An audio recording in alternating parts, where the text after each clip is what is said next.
You know that moment. You're in a meeting and everything is about to collapse, and you're the only one who sees how to fix it. You act silently from the sidelines. The disaster vanishes, and your boss gets the credit for their calm under pressure. For 12 years, that was my job.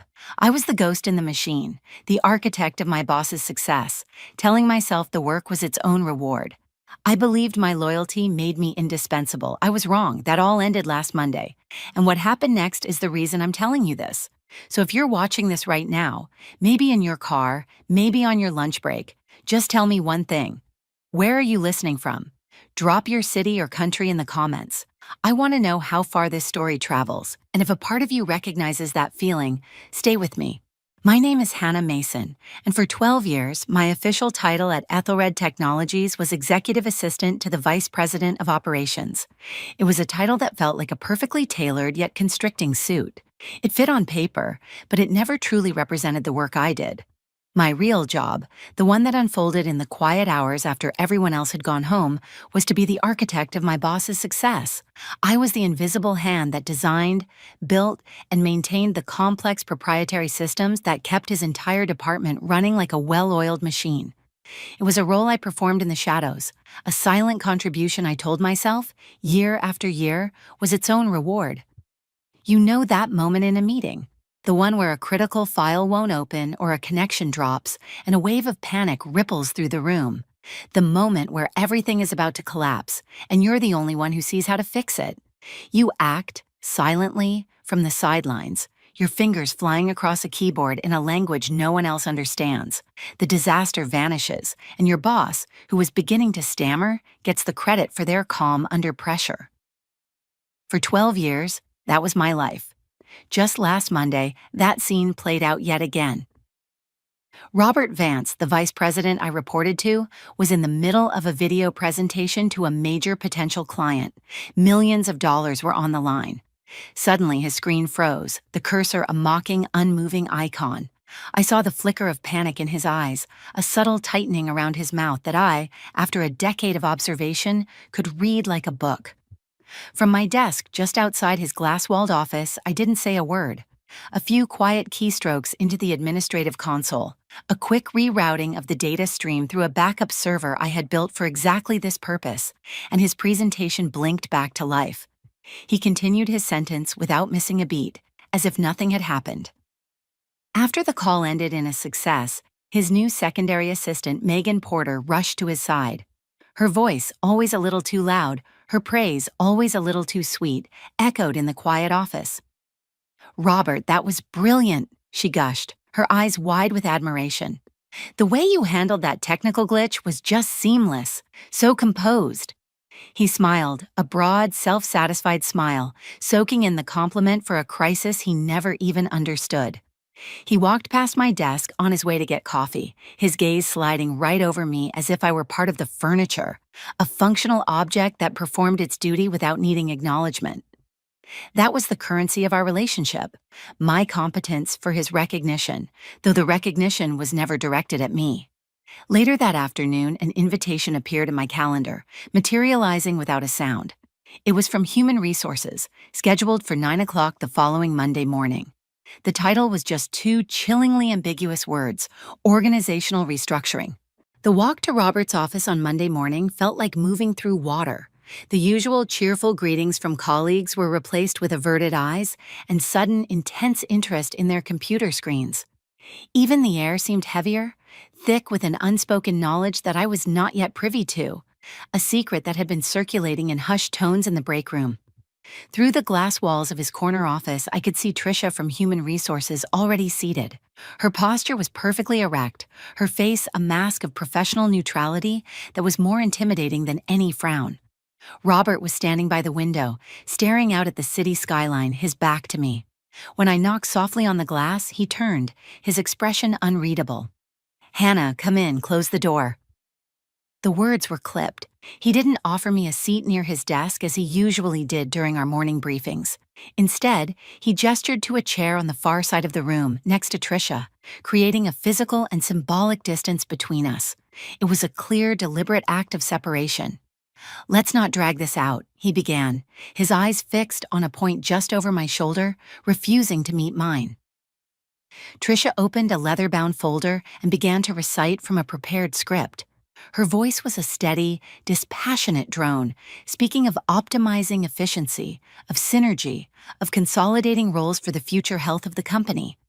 It was a meaningless corporate liturgy designed to numb and confuse. Robert, ever impatient, cut her off mid-sentence. "Your position has been eliminated." The words hung in the air, clinical and cold, eliminated, like a software bug or a redundant line of code that no longer served a purpose. My mind raced, not with panic but with logic. I thought of the critical system migration I had planned for the next day, a complex project I had been preparing for months, a transition that held the operational data of our largest clients. "The system migration is tomorrow," I said, my voice surprisingly steady. "There are proprietary protocols that only I fully understand. The sequence is critical." "We have it under control," Robert interrupted, a flicker of annoyance crossing his face. "Megan has been shadowing your work. She's prepared to manage the transition." Megan. The name fell from my lips before I could stop it, a quiet puff of disbelief. Megan, the woman who had once asked me with genuine confusion why her password didn't work when caps lock was on. The woman who thought a firewall was a type of decorative screensaver. The absurdity of it was staggering, a joke so dark it wasn't funny. "With all due respect, Robert," I started, my voice still level, "she doesn't have the technical background to handle the security authentications. It's not in the documentation for a reason." "Hannah," Robert's tone sharpened, a hard, unfamiliar edge that sliced through the sterile air. "We've made our decision." That's when the process of my erasure began. I was escorted back to my desk to collect my personal items, with Tricia watching over me like a hawk, ensuring I didn't steal a paperclip. As I packed 12 years of my life into a single, sad cardboard box, my eyes fell upon my physical security key. It was a small, unassuming piece of blue plastic and metal lying in my desk drawer. It looked like nothing, a simple flash drive to the untrained eye, but it was the master key, the one device that could authorize high-level changes to the company's core systems, the final gatekeeper to the kingdom I had built. I hesitated, my hand hovering over it. It was company property, but the human resources representative, watching me with an impatient frown, simply wanted the process to be over. She swept the entire contents of the drawer, pens, sticky notes, a framed photo, and the key, into the box. "It's just a USB stick, right?" she said, her tone dismissive. "Just take it with you." As I walked toward the elevator, a pariah under escort, Megan walked past in the opposite direction, heading towards Robert's office. She didn't say a word, but her lips curled into a small, triumphant smile. It was a look of pure, unadulterated victory, a silent confirmation that her game had paid off. Just before the elevator doors slid shut, I made eye contact with Robert one last time. He looked uncomfortable, almost guilty. I didn't plead or show any anger. I just looked at him, held his gaze, and said calmly, "Good luck with the system migration tomorrow." The composure on my face, the lack of tears or fury, seemed to unsettle him more than any outburst ever could. The silence in my apartment that afternoon was a physical presence. It was the first time in 12 years I had been home on a weekday morning. I placed the cardboard box on my kitchen counter and stared at it, a pathetic monument to a career I had dedicated my life to. Then, without warning, the strength I had maintained all morning vanished.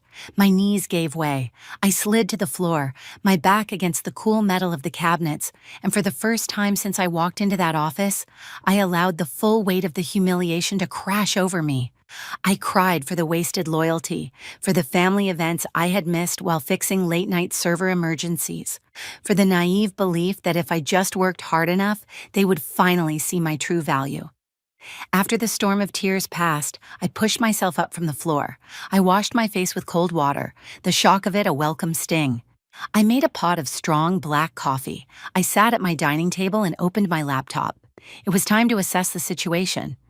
But as I started to review my finances, my eyes drifted back to the box.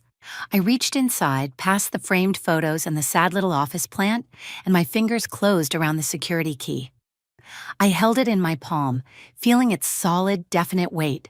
They had taken my job, my dignity, my future. But in their haste and their towering ignorance, they had given me the one thing that mattered. They had given me the key to the kingdom. That night, unable to sleep, I was scrolling through old work files on my personal cloud backup when an email notification popped up. It was from my now-defunct work account, automatically forwarded to my personal one, a forgotten setting from years ago. It was from Robert, sent to Megan just an hour earlier. The message was brief. "Just follow the documentation Hannah left. It's straightforward. Let's get this done tonight." I looked at the security key resting on my table. They thought the map was the territory. They didn't realize they had handed me the compass, the sextant, and the North Star. I didn't reply. I simply went to bed.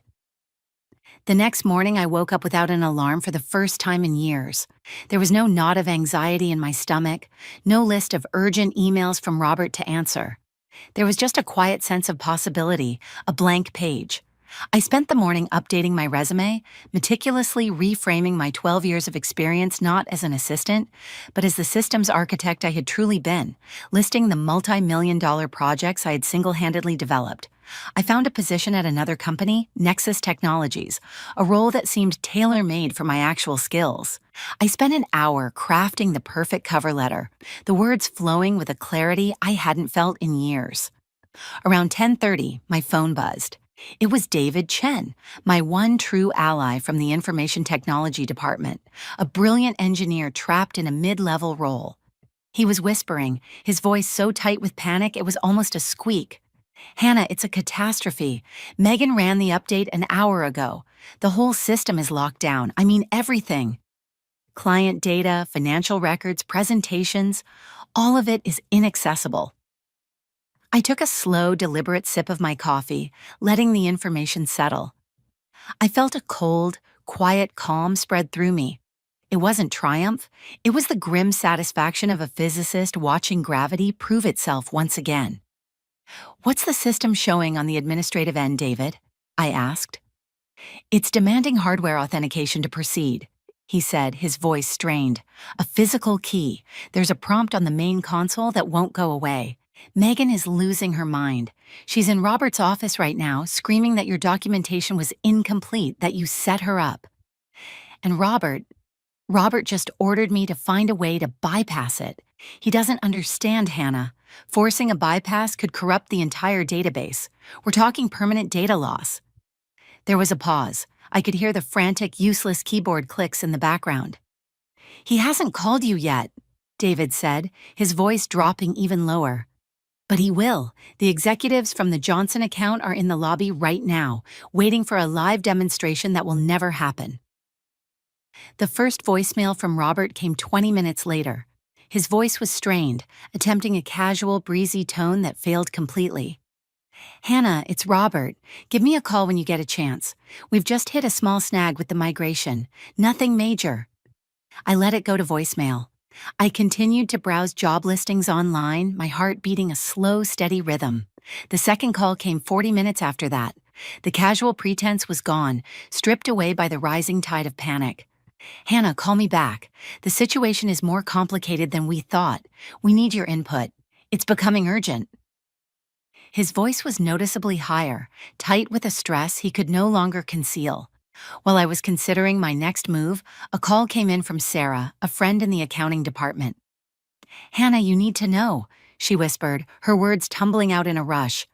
"Megan is telling everyone that you must have sabotaged the system before you left.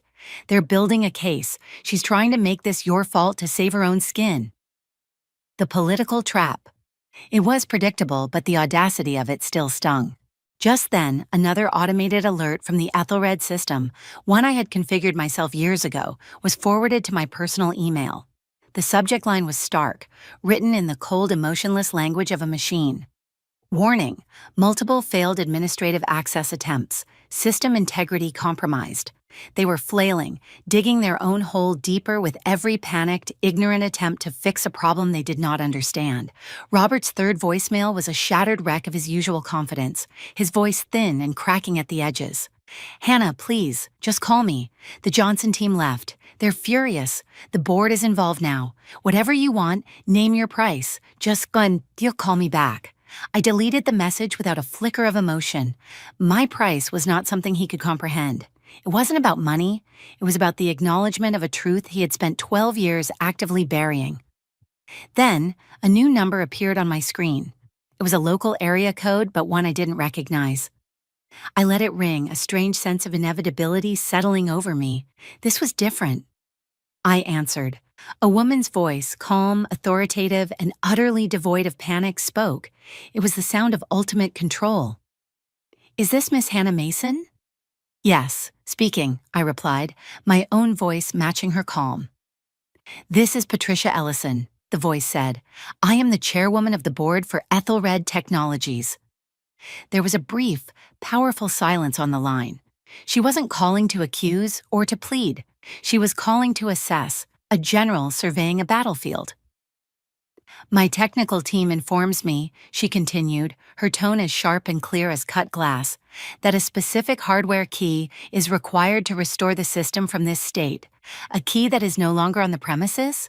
Do you have any knowledge of this, Miss Mason?" This was the moment, the pivot point on which my entire future would turn. I could have simply said yes. Instead, I chose my words with a surgical precision, laying my own pieces on the chessboard. "I believe I have the piece of hardware you're referring to, Miss Ellison. We need you to come in and resolve this," she stated.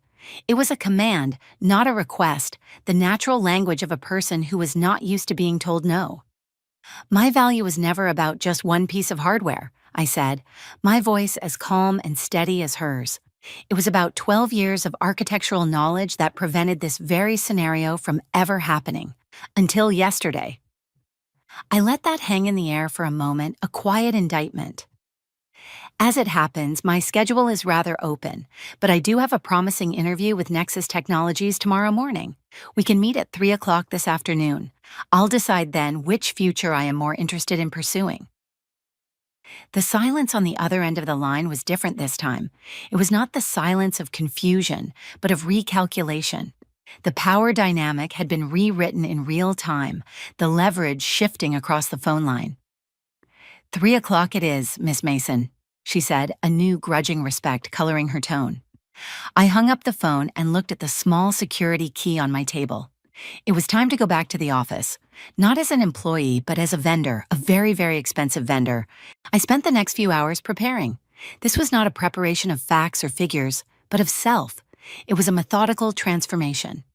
I showered, washing away the lingering feeling of helplessness and invisibility from the day before. From the back of my closet, I selected a charcoal gray suit, one I hadn't worn in years, from a time when I still held aspirations of climbing the corporate ladder before settling into my role as the invisible architect. The fabric was crisp, the lines sharp and uncompromising.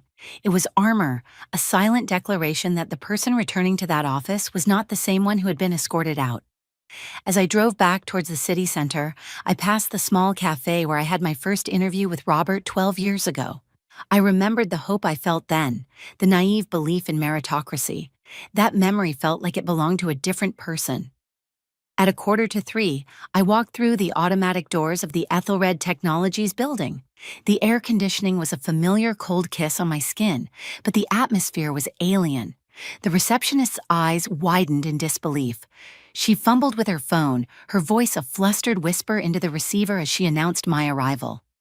"Miss Mason is here to see Miss Ellison." The use of Miss Mason was new. Yesterday I had just been Hannah. The shift had already begun. The walk through the open-plan office was like parting a sea of silence. The usual low hum of keyboards and quiet, productive conversations ceased as I passed. Heads that had been bent over monitors slowly lifted, one by one, turning to follow my progress. I saw the faces of people I had mentored, people whose complex data recovery problems I had solved on weekends. Now, they looked away, a mixture of shame and fear in their eyes. I could feel the weight of their hundreds of stares, a complex mixture of raw curiosity, pity, and for a few, like Sarah in accounting who gave me a small, almost imperceptible nod of support, a spark of hope. I kept my gaze fixed forward, my posture erect, my steps even and deliberate until I reached the executive conference room. Inside, the atmosphere was thick with a tension so palpable it felt like a physical weight.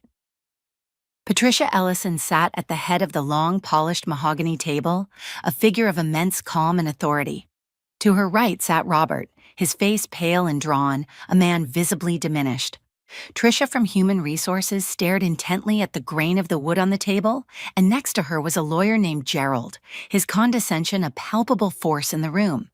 Megan was conspicuously absent. "Miss Mason," Gerald began, sliding a leather-bound document across the table with a practiced flourish. "We have prepared a generous consulting agreement for your review.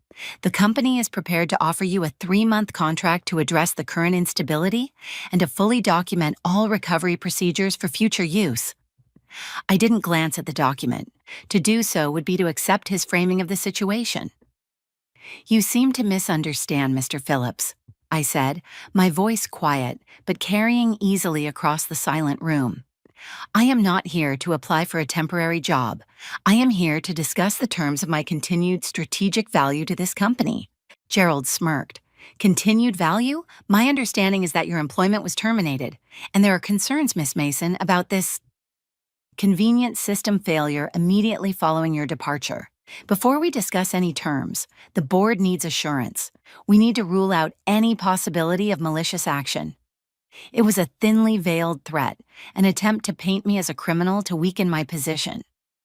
I met his smirk with a cool, unblinking stare. Malicious action? A fascinating legal theory.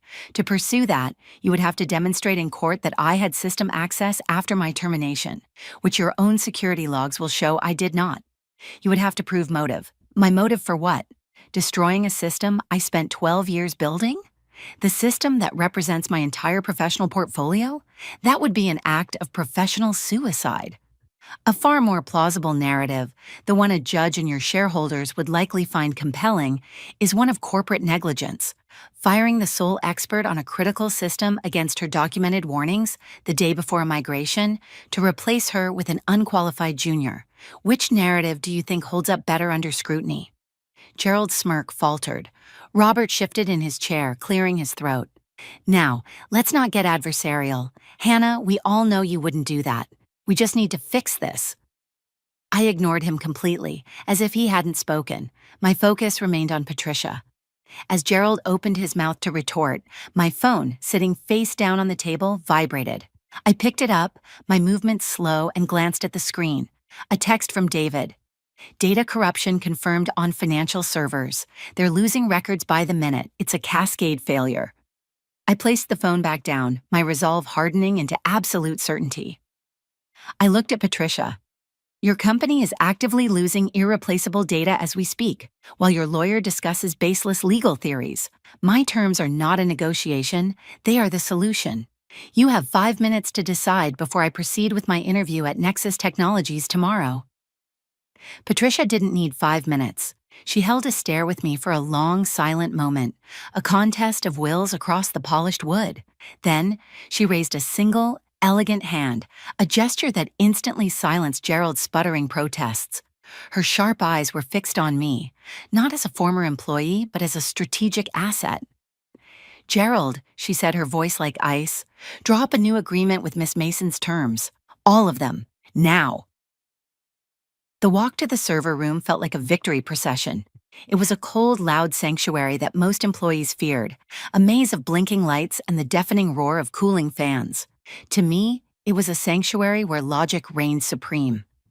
David was waiting inside, his face awash with relief. The screens were a horrifying cascade of red error messages. I sat down and plugged the security key into its designated port. A new window appeared. "Authentication key detected. Initiate recovery protocol?" For the next hour, I didn't just work, I taught. I navigated the recovery protocols, my fingers moving with a confidence born of 12 years of intimacy with this digital world.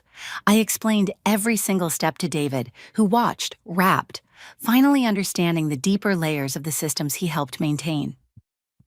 "First, we run a diagnostic to revalidate the data clusters," I explained, pointing to a progress bar slowly turning from red to green. "It's a quarantine I built in years ago after the Ridgefield incident. It ensures their panicked attempts didn't permanently corrupt anything before we restore access. It keeps fools from bringing down the temple." David nodded, his eyes wide with a new understanding. I always wondered why you built in that triple redundancy check on the index files. My old boss said it was overkill. Overkill, I replied without looking up from the screen, is just what foresight looks like before a disaster. When the last diagnostic completed and the system was finally stable, the frantic red alerts replaced by the steady, reassuring green glow of operational health across all monitors, I stepped out of the server room. I felt a profound sense of exhaustion, but also a deep, quiet vindication. Robert was lingering in the hallway, a ghost, haunting the scene of his failure.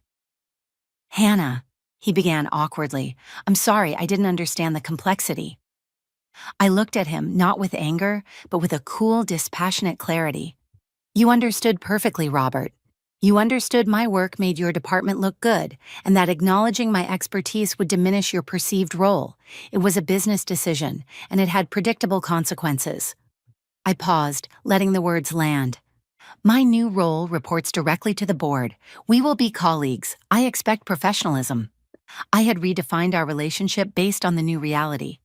As I turned to leave, Patricia was waiting for me down the hall, my new contract in her hand. "Excellent work, Miss Mason." She handed me the folder. It felt heavier than paper. It felt like justice.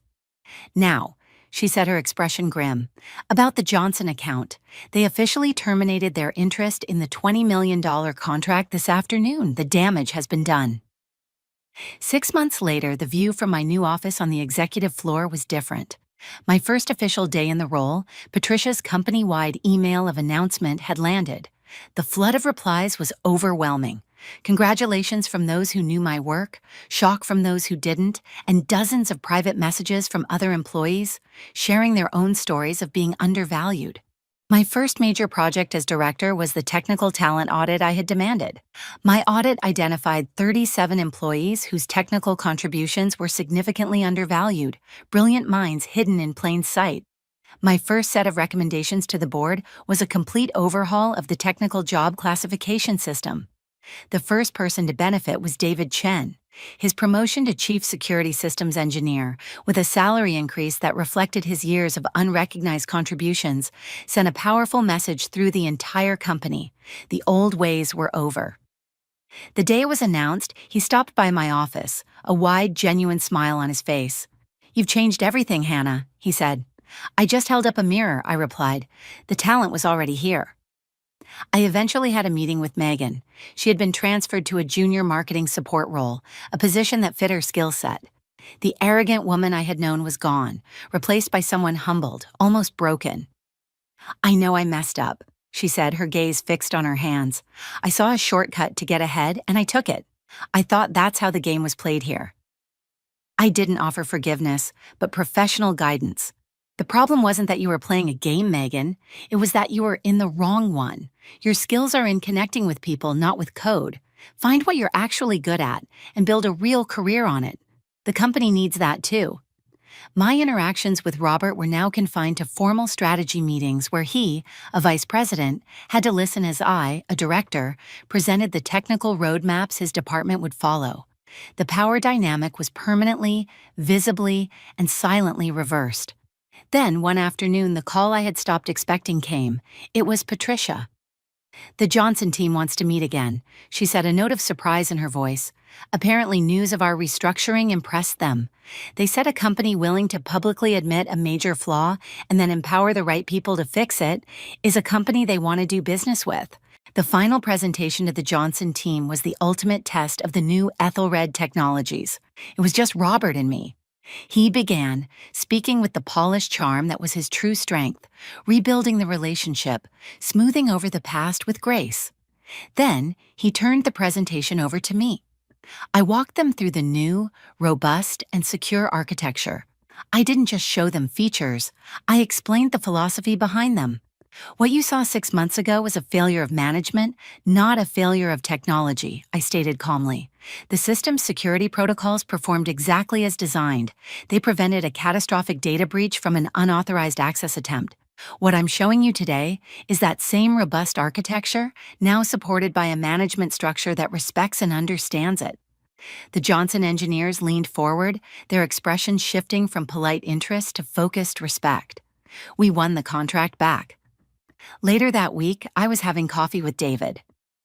"You know," he said, looking around at the more collaborative atmosphere, "you really did it. You changed the whole culture." I smiled, a real smile this time, not one of strategy or vindication. "The system crash just created an opportunity," I replied. "It made a truth that had always existed impossible to ignore. They say revenge is a dish best served cold. But as I looked back on the whirlwind of the past 6 months, I realized this wasn't revenge. It was a system restore. And not just for the servers. It was a restoration of value, of truth, of respect for the quiet architects who build the worlds that others take for granted." Walking out of the building that evening, I felt a sense of peace I hadn't known in years. The system was stable, for now. In the end, I learned that true value isn't determined by the title someone gives you, but by the undeniable void you leave when you are gone. Silence is not weakness. Sometimes it is the most powerful strategic move you can make, allowing the truth to reveal itself. If you have ever felt invisible in a room you helped build, or had to quietly walk away from a table where you were no longer valued, know that you are not alone. If this story resonated with you, comment and share it with someone who's still finding their own voice.